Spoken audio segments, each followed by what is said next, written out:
Greetings, everybody. I'm Stuart. I'm with Acorn Learning. I'm joined by Nancy with Acorn Learning. It's just before 12 o'clock. In a moment, we're going to be starting Strong Leaders, Healthy Teams, Building a Culture that Supports Well-Being. And I will let everyone know we have over 40 people registered, which means we could have just our little group, or we could have a big group. But I'm going to give everybody a couple minutes to assemble here at noon. What I've done in the chat is I put my name and my title, my company, and my city and my state. So for those of you who have been in an Acorn webinar or learning event, this is usually how we introduce ourselves. If you'd like to join me by doing that in the chat right now, that would be lovely. Then I'll get a feeling for who has chosen to carve out some time here in December for a webinar. So I'll start with a couple housekeeping slides, then I will get into the content. Thank you, Katie. Thank you, Robin. If you've not been to an Acorn webinar before, welcome. I'll introduce myself in a moment. I'm with Acorn Learning.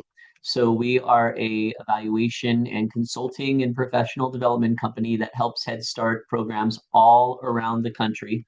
And we've done a million different taglines over 15 years.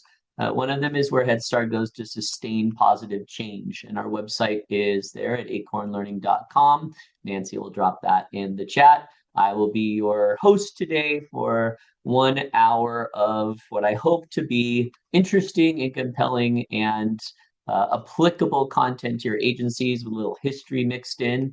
Nancy wrote some of this in the chat, but just as a very quick housekeeping, we're recording this webinar. The live captioning is on. You're all muted. There'll be a short survey at the end. And then I've got kind of an open invite here in the chat. So at any point, if you have a question, we're a small group, you have anything you want to add, you have anything you want to say, that the chat really is kind of open for business. And that's the same thing here. Here's the big takeaway of this slide. If you like the content in the webinar and you intend on remembering it or using it or storing it, Nancy will be emailing you the slide deck as PDF with permission to use it at the end of the webinar. So I always like to say this before people think I'm kind of going fast or taking notes. So here's what I'm going to talk about today, and I want to make really good use of your time. The one thing I want to share is that I completely understand what's going on with Head Start. I'll call it kind of the big part and the little part. The big part, of course, being that Head Start has never been more challenging in terms of funding uncertainty. There is a new review subcontractor, so all the FA1s and going on right now for some of our clients, and the FA2s and classes that are going to be coming all with a brand new subcontractor, no longer DLH or Danya. Lots of under-enrollment, understaffing, end of the year, holiday stress. So I just want to say thank you for being here today. Thank you for choosing to take a little of your time for a random Acorn webinar at the starting of December. I'm glad you're here. I do like to share what we know. In late 2024, for the first time in several years, the Head Start program performance standards, that's HSPPS, they were revised. They went through a back and forth process that was very curated. The federal government, the Office of Head Start, kind of posted what they wanted to do and what they were interested in doing around the performance standards. They reached out to public comment, and they ended up with a lot of things being simplified, a lot of things being changed. So the headline here is, in late 2024, they were revised to prioritize and expect changes in leadership around employee well-being. I'm going to walk through exactly what that means, but I want to talk about the intent of it really quickly on this slide. Most of what was coming back to Head Start in terms of data was an increase in active supervision incidents, meaning there were more bad things happening at Head Starts around the country related to staff behavior, and a very sharp increase in turnover, retention issues, a decrease in morale. And all of this data is coming through to the Office of Head Start, both quantitatively, like they're measuring that this is true, and qualitatively. They're basically hearing, I guess, anecdotally, that The pandemic really had a huge effect. Morale has been tough, recruitment is tough, staffing is tough, people are turning over, the conditions with the children are difficult.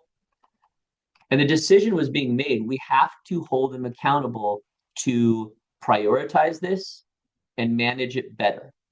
So I'm making this point here to tell everybody the history of how the performance standards got changed and the intent behind it, which is all of you 1,700 Head Starts, all of you administrators need to be aware that, staff well-being, wellness is a major priority, and we'll put some things in the standards to hold you accountable for it. Today, what we're going to explore today in this very short hour together, I'd like to leave you with one specific strategic management tool. And what that means is a tool by which you can think about this, how to approach it with your leadership team. And then one specific tactical management tool. Strategic is kind of like how we think about this, how we approach it. Tactical means what do you do? What do you exactly do on a day-to-day basis? So I have two of those things prepared for you today. I'm just going to share them. And my hope is by the end of the webinar, you go, that was cool. I'm going to take that with me, or I'll park that in my brain for the holidays and I'll take it back out in January. But that's my hope today. That's what we're doing here. Okay, the new Head Start performance standards, I'm really going to take new and say revised. Some of the things are new, some of the things are added. So I just talked about this on the earlier slide. The intention of Office of Head Start is we need to do better with all this, and we want to hold all the recipient agencies accountable. The revisions were either edited and changed or added in full as new language around staff health, staff wellness, and then directly related to professional development and management. I'm going to show you these in a minute, but I want you to think strategically about how the Office of Head Start approach this. What are you exactly doing to make your staff weller and healthier? What are you doing to offer them professional development in these areas? And how are you managing your programs on a day-by-day basis? You're going to see all of that flowing through to the performance standards. I want to translate this because it is going to flow through. Performance standards are part of FA1. They're part of FA2. Head Start's a little bit playing catch-up right now with the change in administration, with the change in review subcontractor, and by catching up to these performance standards. So I want to say this carefully. You will all be held accountable for this starting now and in the future, and they haven't quite figured out how to do that yet. This is very similar to in 2016, where data-driven continuous quality improvement flowed down through the performance standards, and it took a while for them to get to a spot where they knew what they were looking for. So this is my translation. This is all my lead up into what I'm going to share with you. You all need to improve at how you prepare, support, and take care of your staff, and then demonstrate to us. So the two things I'm going to share could be turned into storytelling for any of your reviews. Here's how we think about staff wellness and support and management. Here's what we do at our agency. I'm not sure if you've ever seen this, but this is the markup version of the Head Start program performance standards. And I find it very, very helpful as a consultant and a helper, because I always want to know, what did they change and where did they change it? This markup version is available. You can Google it. Head Start program performance standards markup thing. But I want you to see this. This is the performance standard 130292, training and professional development. Anything red is new. So you'll notice that this talks about the program establishing and implementing a systemic approach to staff training and professional development. And what they added here was integrated with the new employee engagement practices in 1302-101. They talk about having individual professional development plans. That's something to take away from you for the webinars. Every employee should have some type of a document showing what their PD is going to be. And then I want you to pay attention here to number 3, which is brand new, that all the PD includes training on positive strategies to understand and support children's social and emotional development, such as tools for managing their behavior. This got tucked in here. I would imagine that just about every single Head Start and Early Head Start is doing this already and anyway, and they've added it into the performance standard as a light on. 1302-101 management system right here, they said is integrated with this. So I'm going to go. This is the takeout language is struck out. The new language is added. A program must implement a management system that promotes clear and reasonable roles and responsibilities for all staff and provides regular supervision with meaningful and effective employee engagement practices. This is all new language. It's all very deliberate language. And I'll translate my take on it, which is everybody needs to know what they're supposed to prioritize and do on a daily basis in order to support their staff. Management training, leadership training, not just you have been an FCE, you've been a family advocate, and now you're the director or the coordinator of the family advocates, and you're the boss, and just expecting them to show up and run things. The training, the management system must promote the reasonable role and responsibility and provide regular supervision with meaningful and effective employee engagement practices. You could print this and then say, how do we demonstrate that we're doing this in practice? And then the last markup is around staff health and wellness. Look at everything that's added. This whole section is brand new. A program must make mental health and wellness information available that may affect their job performance. Then they just started adding things that were never present. Regular breaks, all the breaks that they deserve federally or state or locally within your jurisdiction. And then D, I think, is the big secret stuff right here. D is the opportunity for all of us to take D and run with it. A program should cultivate a program-wide culture of wellness that empowers staff as professionals and supports them to effectively accomplish their job responsibilities in a high-quality manner. So here it is. Now we're going to pause for the truth-telling part. The truth-telling part goes something like this. All of this was released in late 2024 with expectations that in 2025, all of the recipient programs would be aware of this. It would be brought out through all the regional offices. It would be brought out through training. There'd be some education. There'd be all kinds of things built around the revised standards. And we all know what happened in 2025. We had a change of administration. In January, the funding stream was kind of under scrutiny for things and turned off for a little bit. The entire existence of Head Start was earmarked to be taken out, and then we've gone through this shutdown. So I'm choosing my words carefully, but I'm going to characterize all of 2025 as they didn't work on this. It was all in 2024, and 2025 has just been one big, huge, tricky transitional year. So for the purpose of this webinar, we're in the time machine. We're back to November 2024, which is where we are now, December 2025, and knowing with some stability ahead of us in Head Start, what you see on the screen is coming back. A program should cultivate a program-wide culture of wellness that empowers staff as professionals and supports staff to effectively accomplish their job responsibilities in a high-quality manner. This is a good standard. It's worth working on. It's important.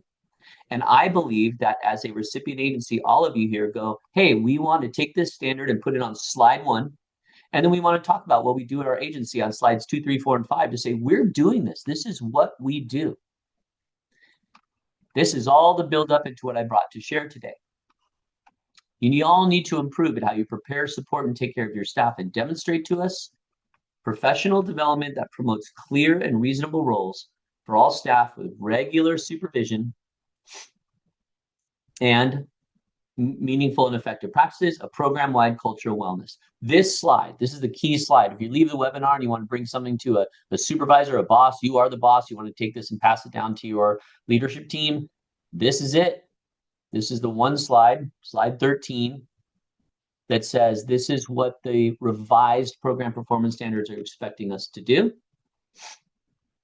And I think you could consider tackling them through effective storytelling. And this would be the two things that I would tell the story around if I ran a Head Start program. We understand these. We're aware of them. They're printed. We know what they are. We are briefed. We are responsible. When these FA1 and FA2 teams come, that's really what they're looking for. Are you aware of what you're supposed to do? So number one is, yes, we get it. Want to see the markup version? And then number two is, we're doing something about it. We've focused on foundational work for our management team, strategic. How do we think about it? Tactical. What are we doing? All right, so this webinar is laying the foundation for employee well-being. It's only 30 minutes long, right? I'm going to provide one example of strategic and one example of tactical. Just so mostly the value in this webinar is here's what's coming, here's what's been revised, here's what you're accountable to, here's a couple ways to go after that. The first one is strategic, and it very simply has to do with basic needs in the workplace. If you are unfamiliar with this thing, you'll know if from learning events with me, I almost always have this hierarchy and this pyramid and Mr. Maslow tucked into my work. My background is in human development. Developmental psychology is my master's degree, and I've been leading 2/now 3 different companies for 15 to 25 years. What you see on the screen is really important. It's highly determinative of how individuals behave. The way it's built is a pyramid by which, if all of these needs are being met, we all feel pretty good about ourselves. We are happy. As it relates to work, we stay in our careers. We're super happy with our jobs. We feel rewarded. We act nicely. We add value. Behavior is really dictated to this pyramid. If somebody's basic needs aren't met, they cannot move on to psychological needs. They cannot move on to being happy. Things break. When I coach leaders all around the country, I say, hey, the base of this pyramid is 95% of the thing. Making sure that your staff's basic needs are met, prioritized, thought about, adjusted for, and then making sure their psychological needs are met lowers turnover, increases retention, increases morale, keeps kids safer. I run a summer camp. We use this all the time. This is so much more important and applicable to Head Start. It's one of the most important things that I think we can look at. I want to make this very simple for you as a manager. You want to look at this in two contexts. How this applies to everyone, all your teachers, all your family advocates, all your site directors, middle managers, the whole staff. And then how it applies to each person individually. So I'm looking at all of you as my staff, and I'm like, are there enough breaks? Is there enough water? Is there enough stuff going on? And then I'm looking at each one of you. What does Monica need? What does Stephen need? If you could join me right now, I want to invite you to participate a bit, thinking about basic needs for everyone in your program. And I really want to encourage you that I'm not looking for specific answers, nor do I think there are wrong answers. But if you're trying to brainstorm basic needs for everyone in your program, what would you come up with? And they are as easy as, 10-minute breaks, water, food, rest, but what else? And the basic needs, there's two layers to them. Physiological needs, I just named a couple, and then safety needs. So I'll pause for a minute if you could brainstorm. I'm not sure how many of you are actively sitting with your fingers hovering over the keyboard, but drop a couple in the chat if you can think a couple.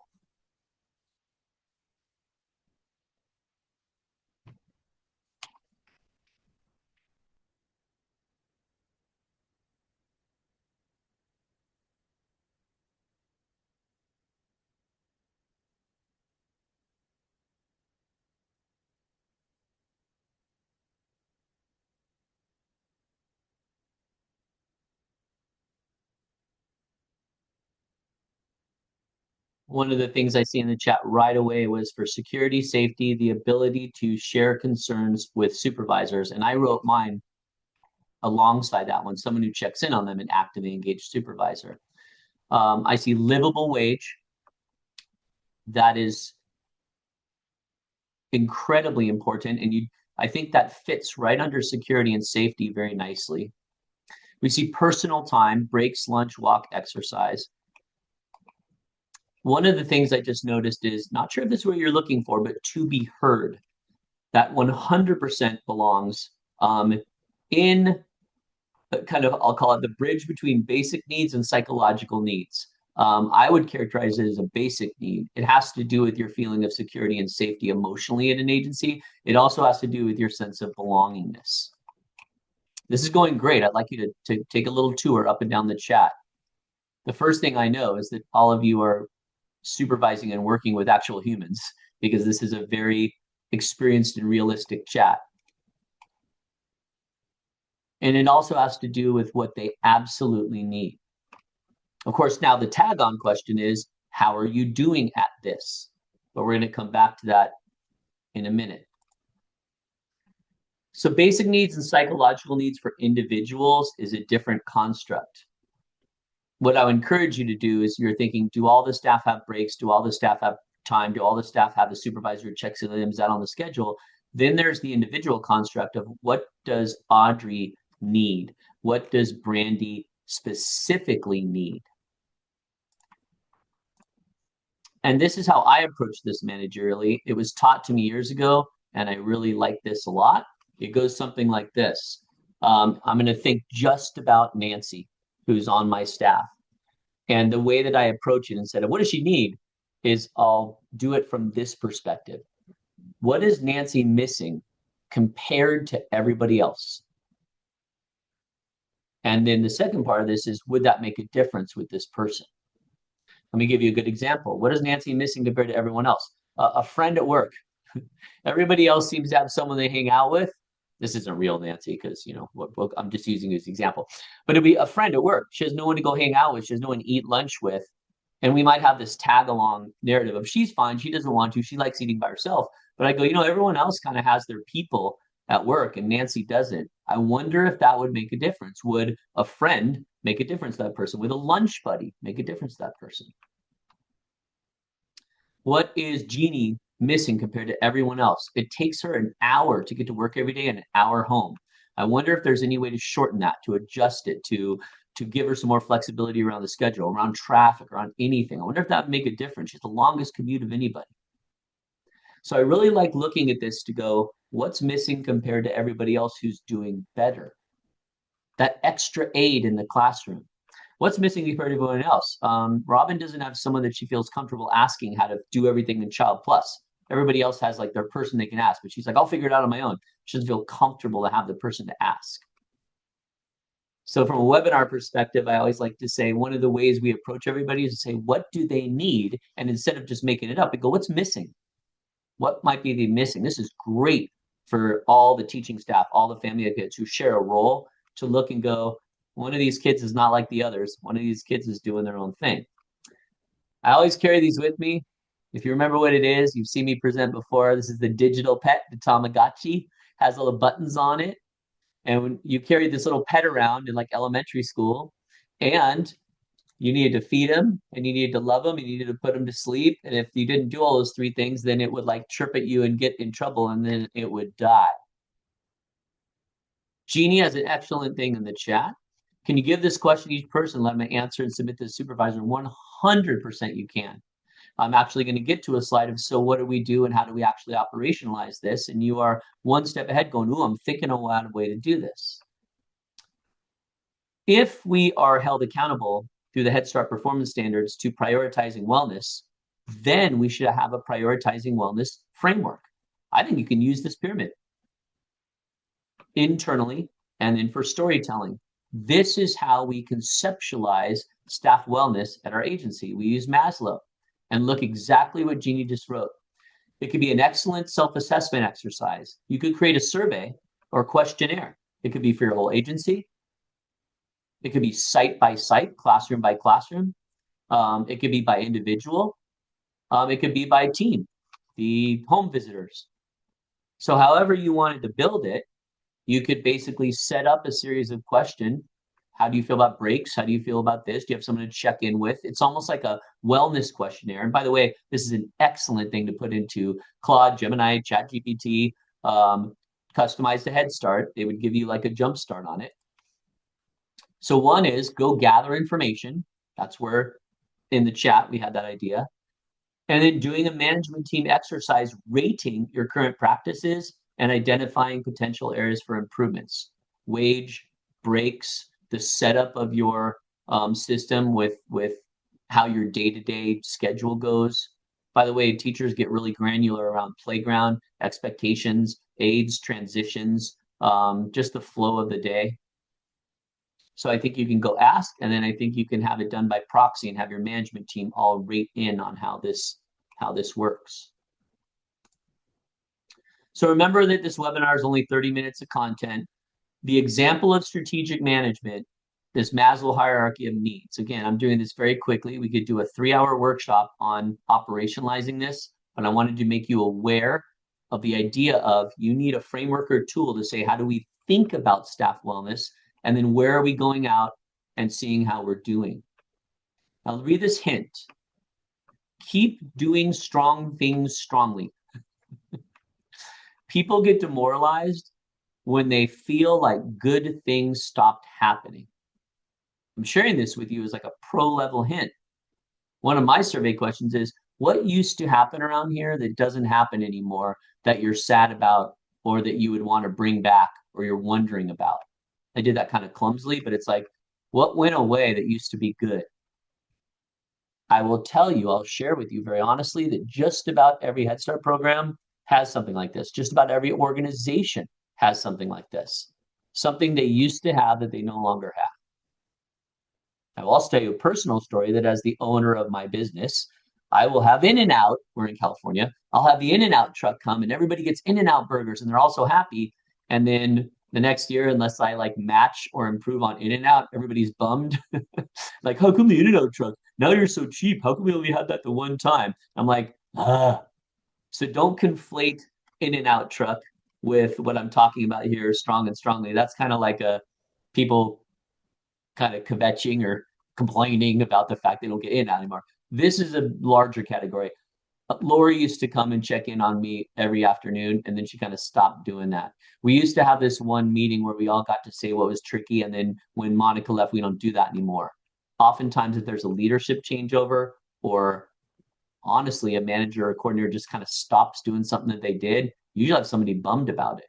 We used to get longer breaks. We used to have a cooler in here. We used to have a fridge, and they stopped it. This is a number one way to get in trouble. So, Amy, I'm glad you wrote that in the chat. A lot of retirement last few years, things are totally different. What went away that we should put back? And get ready to have different answers. It won't be a clean answer, but it's a really good thing to ask.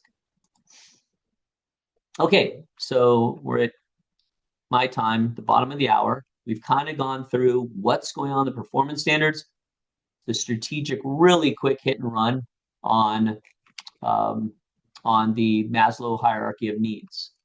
Now I want to get around to this tactical idea.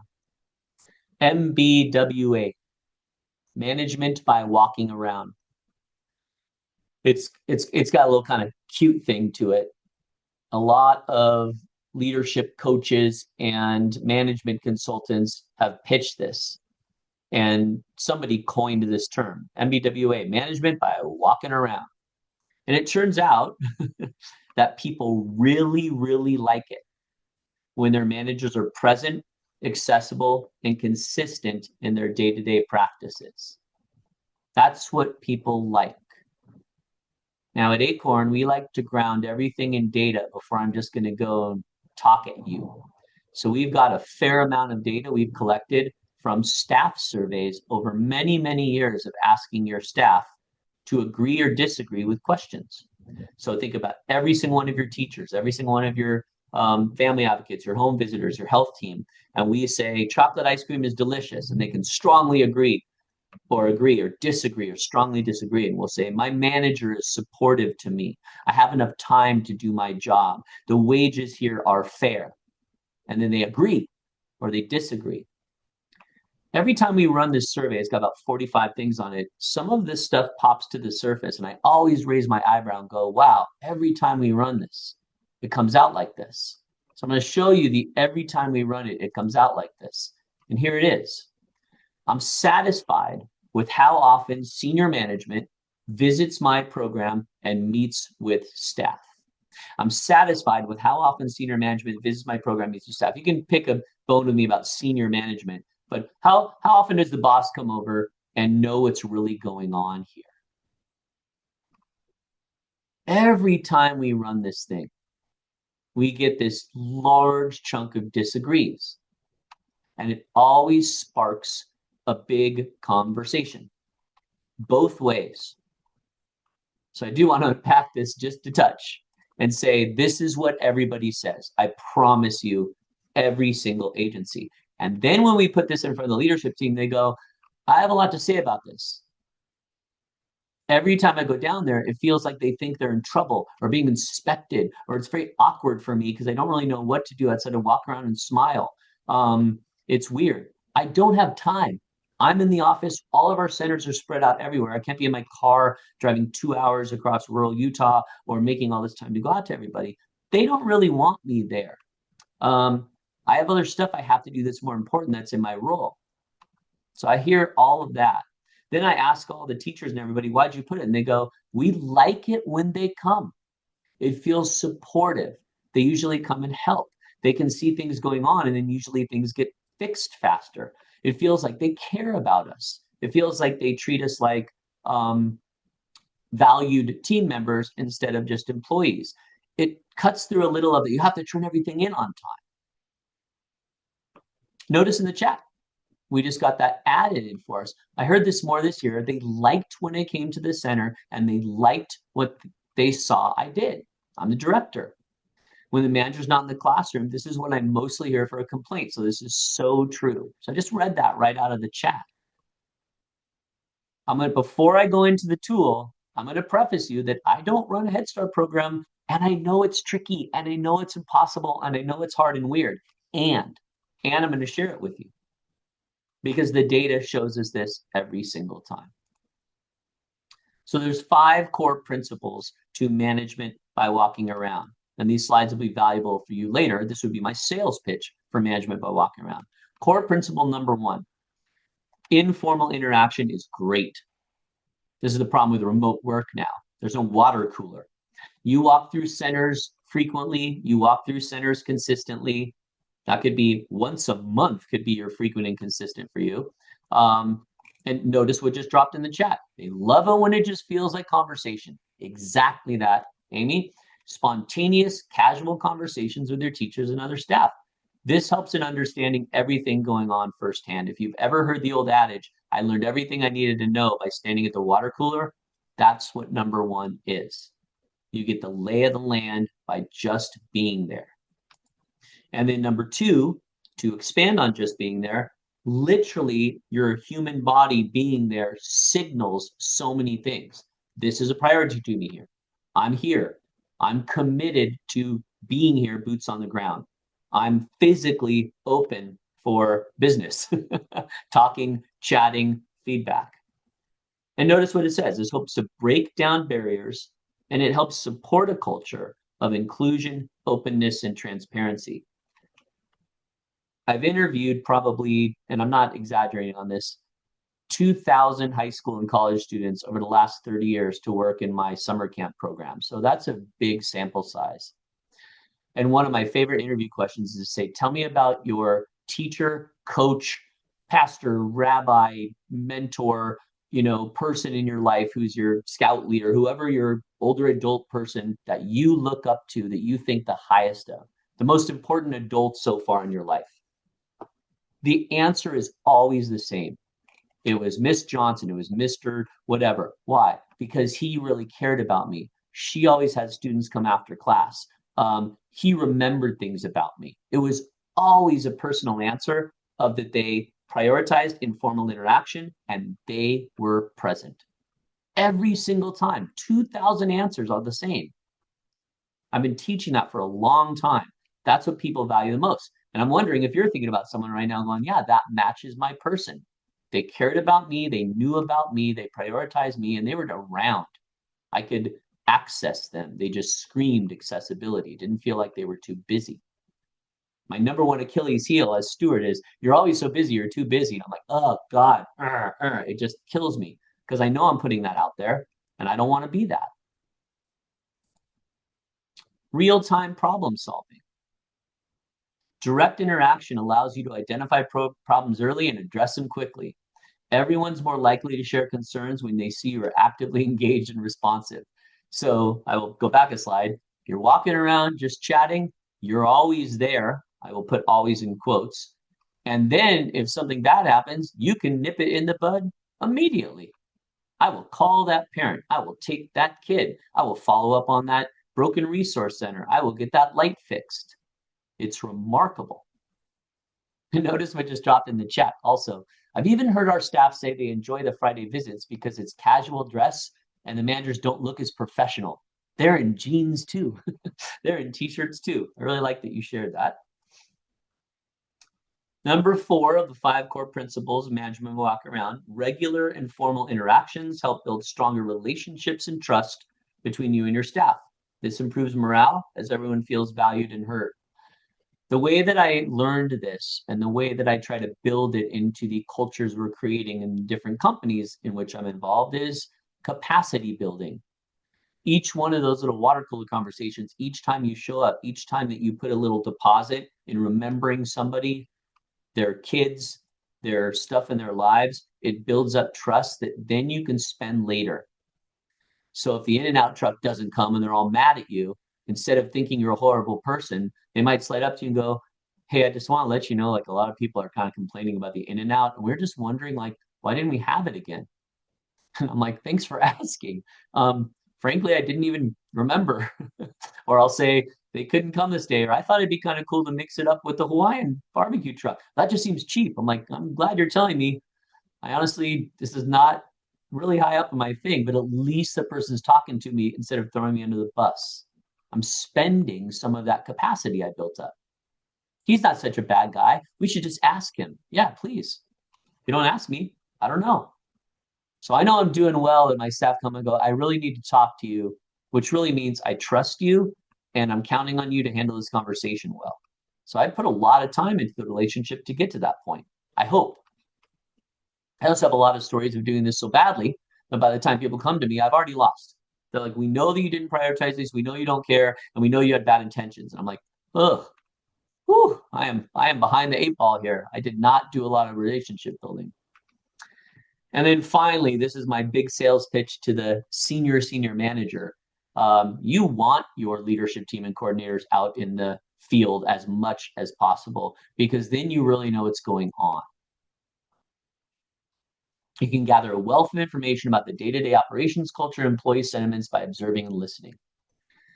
So I want to sales pitch this to you with a very poignant story about a Head Start program that had multiple active supervision incidents across a few of their centers and got into DRS because of it.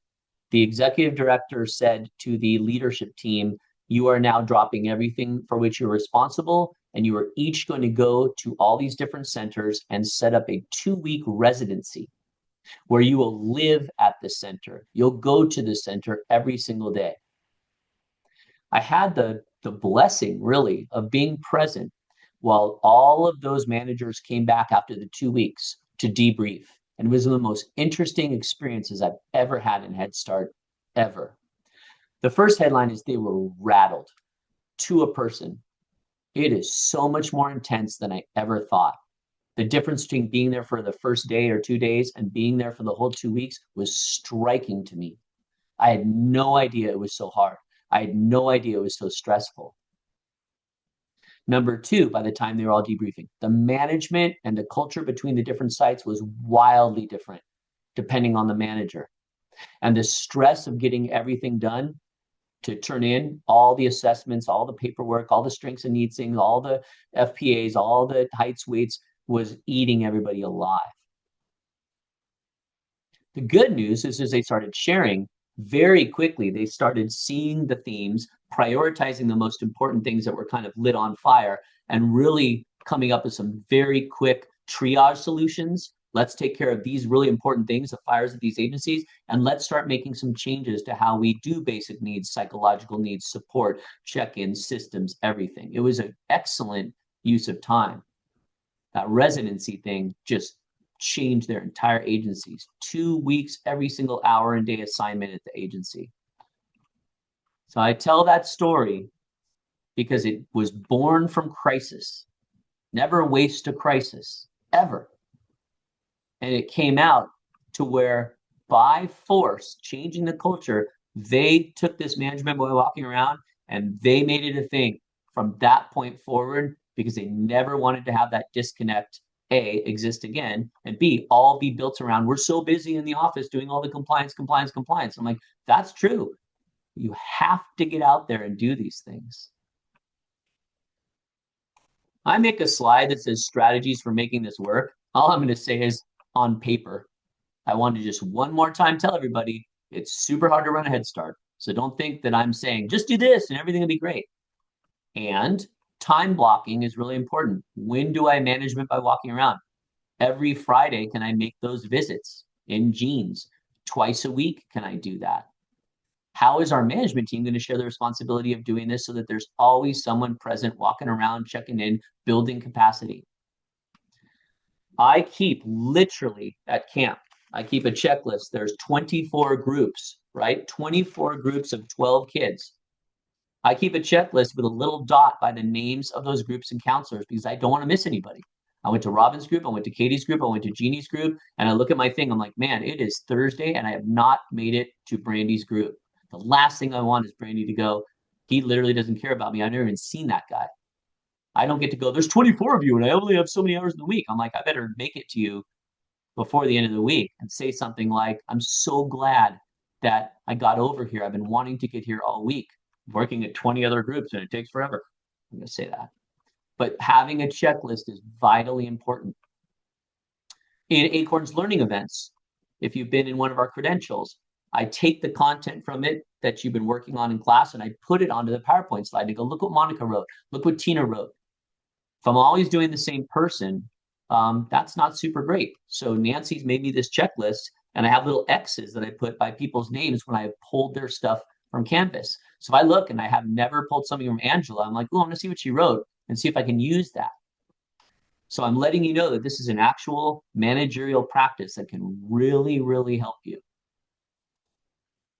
And then finally, for the reality of Head Start and all the managers who are so busy they can't get out into the centers, and you want to, I encourage all of the middle managers, leadership team members, coordinators, content leads. You sit down with your director and go, I want permission to go. I want to build this into my schedule. I want to make it out there. I want to spend some time. And by the way, I'm not going to like make sure that all the ASQs are done. I'm going to go. My literal job is to be present, walk around, sit with a kid, play in the classroom. That's actually time really well spent. Please try not to be a director or a senior leader that goes, what are you doing there? Make sure all the SQs are done, all the stuff is done, and check on the data. It's like, no, then you're a compliance officer. And you might have to on day one, but day two should be hang out and chat day. All right, I'm going to ask you right now because I've just thrown all this to you, and I told several personal stories. I told a story about me interviewing people. I told a story about like some of my failures and successes, my checklist. Do you have a manager that you liked and respected over the course of your entire career? And then I want to be very clear about the prompt here. Were any of these people management by walking around people? Let me try this as simply as possible. Is everything I just shared true in your personal experience? Have you ever had a manager who was a manager by walking around, who knew you, who prioritized you, who chatted with you, who didn't always have a management agenda?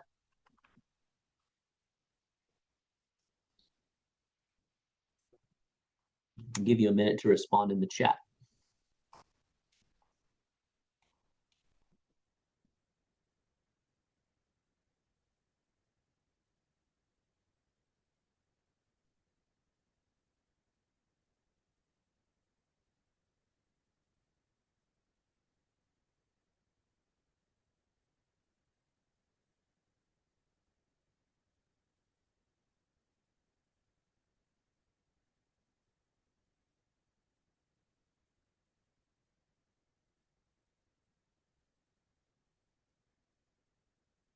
And in a moment, I have a wrap-up slide and then a couple things to share.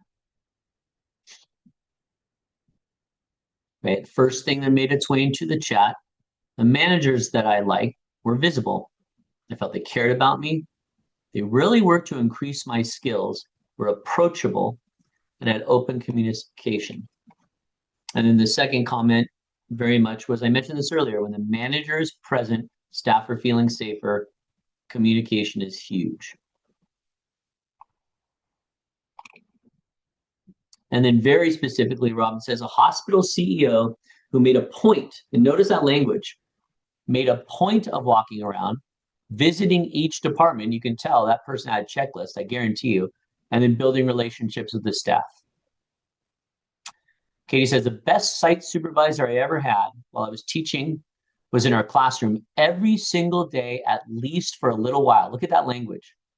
Every single day, at least for a little while. And again, look at the made a point. Made a point is your language, Robin, and Kate, that's your language. You're saying they made a point. I think that's really an interesting way to phrase it. They're like, I know it was intentional. I know they were deliberate about it. So make a point. I want you to see that in the chat. Make a point to come in during drop off and again during lunch. She would often help for the entire lunch hour because we had a very busy class. We all know what that means. She was less a compliance officer and more like a master teacher. I trusted her because it was clear she cared about us as people. Yes, that. I really like how the managers here at our Head Start will stop by 3 to 4 times a week to say hello and ask us, how are we doing? I will coach to how we are doing. What's one thing going really well? What's one thing you could use some support or help with? So one of the ways I try to get more granular about how we're doing, which is a parent thing. How was your day? Fine. And the parent's frustrated and the kid's frustrated. What was something today that surprised you? What was something today that unexpectedly made you laugh? What was most annoying? I don't like to interview for pain, but I'll keep that one in my pocket. Absolutely on a daily basis is the next one in the chat. The same director got personalized Christmas gifts for each of us, and the cards were handwritten, not just signed, but filled with a personal message to each person. It was awesome. That one makes me think of a lesson I learned a couple years ago. Would you rather get a piece of feedback, a compliment, an affirmation for face to face or via text? I'm 55 years old, so I'm a face to face guy. Lori and Amanda and Tina work for me. I'm going to walk in the classroom. Lori, one thing I've noticed about you is you're the first one in the building every day. So half of me thinks you just want to be on time. But the other thing thinks you set such a good example for everybody. So I want to give that to Lori face to face this. What I learned from my younger Gen Z staff are a text is so much more meaningful. And I'm like, I'm going to die. And they go, no, listen, you wrote it. You took the time to write it and you sent it to me and I can keep it. And it actually, I know that it means more than telling me to my face. I'm like, wow. So I really fought to get this for a while. It is true, especially for those younger staff. And it's worth it. It doesn't take long to do a text. It doesn't take long to do something in the group chat. It doesn't take long to write a little note and just tuck it in there. But I was a big face-to-face guy, and a lot of cringiness was happening of like, oh, I don't know what to say, and oh, this, blah, blah, blah. And I'm like, well, I learned this too. So I wanted to throw that out there. Okay, last thing before I share a little stuff coming up with Acorn. These were the 3 things that I wanted to share in 1 hour, and I know you're all slammed right now at Head Start. I wanted to brief you on the performance standards from back in 2024, show you the markup version and say, here's what's coming so that your agency can demonstrate wellness. The second one is I want to throw Maslow in front of you and go have a strategic approach to prioritizing and talking with any reviewers and internally about how you do basic needs and psychological needs. Let me try that again. The middle thing is for staff wellness. This is one way we really wrap our heads around this as a leadership team. And then finally, management by walking around. And we are committed to getting out there and doing it informally so it's not compliance and building those relationships. Did you have any idea or valuable takeaway from this webinar? Please drop it in the chat now. This is so Nancy later can say, hey, they put some things in the chat for you. Good job. Or you need to rebuild the whole webinar. So I'm ready for one idea or aha moment or value that you took from the webinar today. Drop it in the chat, please.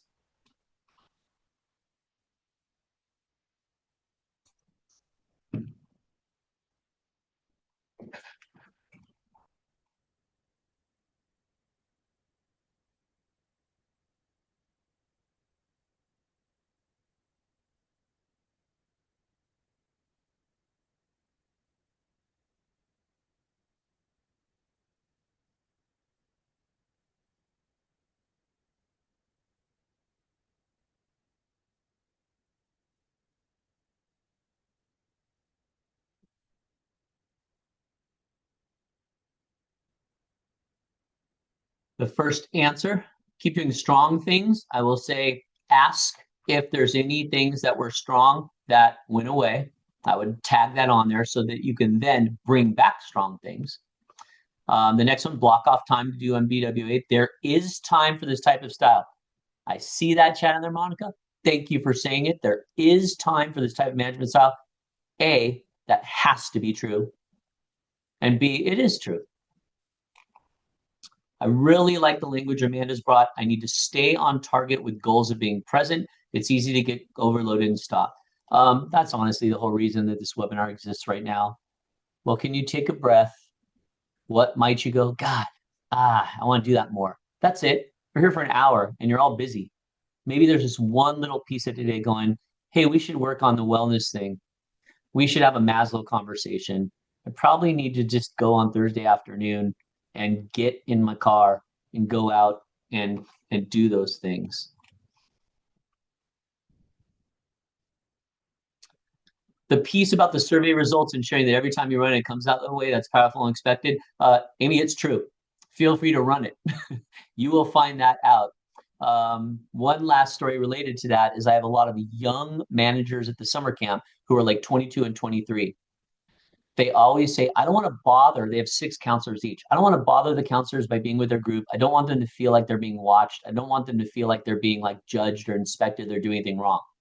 So we run a survey with the 6 counselors of each camp. What do you wish more about your supervisor?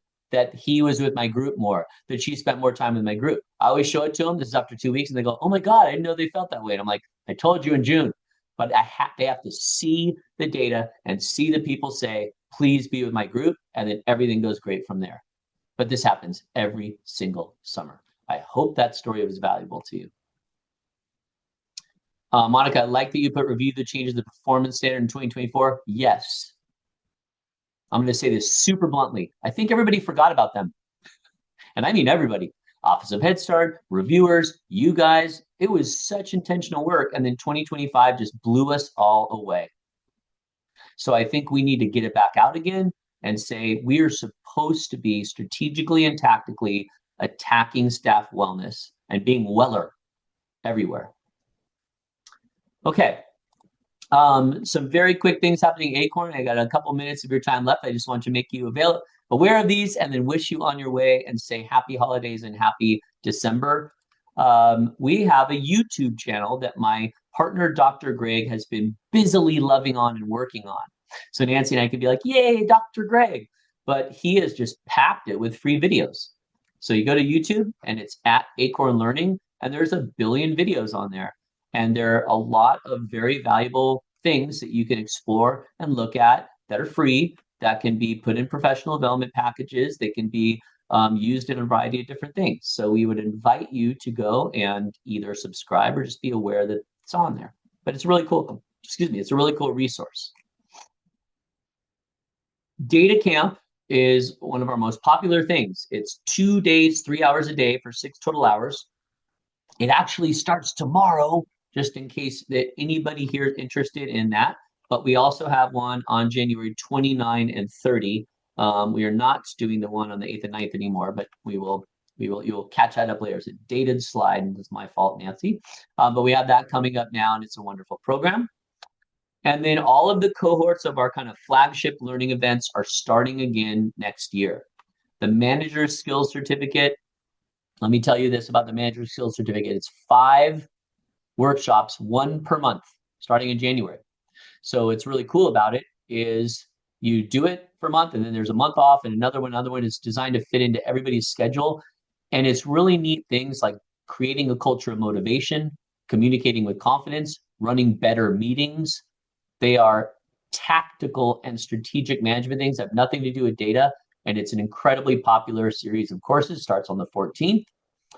We have the data literacy credential. As Nancy said in the chat, it's all on our website. Winter and spring cohorts coming up. That's through NHSA and our partnership. Dr. Greg's built a newer streamlined course called Visualizing Head Start Data in Excel. It's awesome. It's basically taking anything that dumps out of Child Plus, COPA, Go Engage, anything, and making awesome, quick tools that wow your friends and solve problems. And then he's got kind of an advanced version of that class starting in March. This is a data literacy credential. This is the visualizing data Excel. They'll all be in the slide deck for more information. Thank you for spending some time with me today. I hope I'm always mindful of your time, and I'm happy you are here taking whatever value you can take from this. Have a wonderful holidays with your family. Good luck in all of your programs, and we will see you all again in January. Thanks, everybody.